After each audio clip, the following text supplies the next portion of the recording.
I remember being a kid and reading or having read to me The Amazing Grace picture book and being very aware that this was a protagonist that looked like me. Also, just reading every single book that Mary Blackman had written and having that relief, like this was the final definitive proof that I didn't have to be in any doubt that people could be authors. I also remember watching one of those street dance movies and being very aware that all the members of the dance crew were black, whereas the protagonist, the main character in the story, was white. Of being a kid and preteen, and even now watching countless films where there were black characters, but they were always the supporting characters, because somehow if you tell a story and the main character is white, the feelings and emotions of being human in that story are universal, yet this expectation that if the main character is black, only black audiences will go and see it.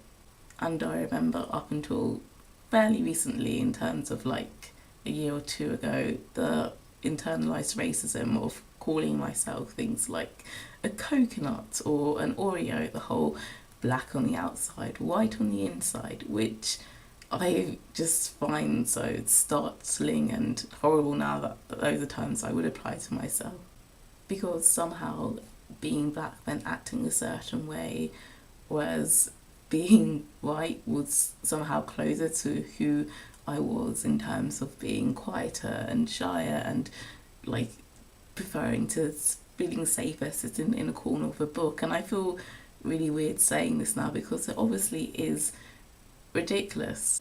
But growing up, I never saw black characters that I felt that I could identify with that were like me, whereas all the characters I did feel that I was like were white.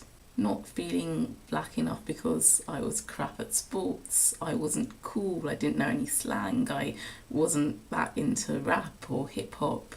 Never properly examining that I didn't feel completely comfortable in my own skin, because that meant probably listening to that voice saying, oh, you should have been white, which is, like I said before, ridiculous. And obviously listening to that voice would have made me confront that I'm not white, I am black, and also, but feeling that admitting that somehow meant I would be limited in terms of who I was, or just feeling like, oh, then I would just be defined by the colour of my skin, whereas white people have freedom to be any kind of personality type where they want to be. Even now there's still this misrepresentation that all black people somehow think the same, which Smoothie Freak, a great YouTuber, pokes fun at in her How Do Black People Feel About theories like the ocean or haunted houses. I finally stopped applying these ridiculous terms like coconut, as I mentioned before, to myself, basically through the internet, and finding out about black people who were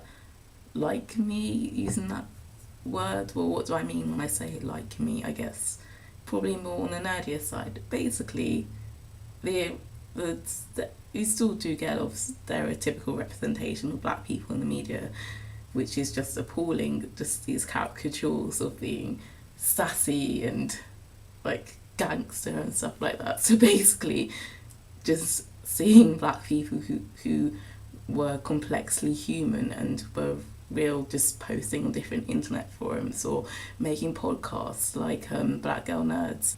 Basically what I'm doing is giving my own story that leads to me being one of many people saying representation matters. I wish I had more black characters who were varied and complex and different in the films and books that I was consuming while growing up. Recently, I found out via Rachel of Rachel Reviews All that Rinsey Rees posted a video about the lack of diversity at BookCon. To end this on a positive note, I recently started reading Americana by Chimamanda Adichie. I read the first 50 pages in one sitting because it's just a brilliant book. I'm going to continue consuming and looking for books and or films written or featuring black or other people of colour. Obviously there's a lot I haven't touched on in this video, like something that I became well aware of recently is Eleanor Park, a book that I really like, but it has been criticised for its depiction of Park, who is half Asian, for playing into stereotypes. I'll leave links to that and other things I've mentioned in this video before. I could say a lot more, it is a very broad topic, but unfortunately there's only so much time I can make a video the length of.